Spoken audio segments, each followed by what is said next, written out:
Hi, ಎಲ್ರಿಗೂ ನಮಸ್ಕಾರ. ನಾನು ನಿಮ್ಮ ಪ್ರೀತಿಯ ಕಿರುತೆರೆ ಬೆಳ್ಳಿತೆರೆ ಕಲಾವಿದ ಕಲರತಿ ಮಹದೇವ್ ಮಾತಾಡ್ತಾ ಇದ್ದೀನಿ. ಈಗಿನ ಸಂಬಂಧಗಳು ಎಲ್ಲ ಡೈವರ್ಸ್. ಯಾಕೆ ಅಷ್ಟೊಂದು ಡೈವರ್ಸ್ ಆಗ್ತಾ ಇದೆ? ಆದ್ರೆ ಆಗಿನ ಸಂಬಂಧಗಳು ಯಾಕೆ ಹೆಚ್ಚಿನ ದಿನ ಬಾಳ್ತಾ ಇದ್ರು? ಅಣ್ಣ ತಂಗಿಗೆ ಏನ್ ಹೇಳ್ತಾನೆ, ತಂಗಿ ಅಣ್ಣನಿಗೆ ಏನ್ ಹೇಳ್ತಾನೆ ಎಂಬುದಕ್ಕಂತಹದ್ದ ವಿಶೇಷವಾದ ಈ ವಾರದ ಒಂದು ಜಾನಪದವನ್ನ ಸಾದರಪಡಿಸ್ತಾ ಇದ್ದೀನಿ, ಕೇಳಿ. ಬಾಳೋದು ಗಣ್ಣ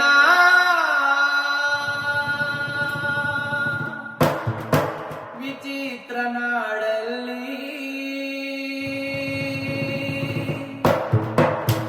ಗಂಡನ ಮನೆಯಲ್ಲಿ ಕಷ್ಟನೇ ಮೊದಲಲ್ಲಿ.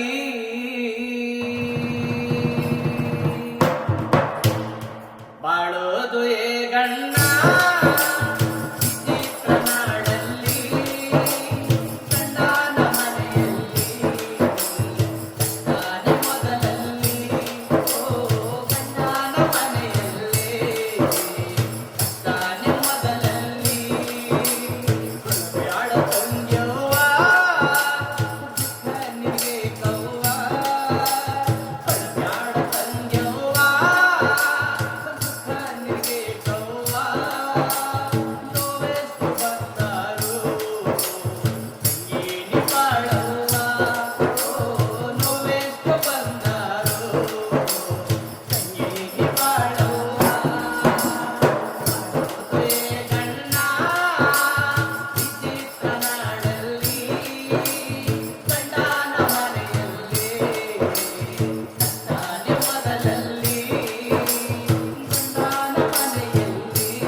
ಬಾಳು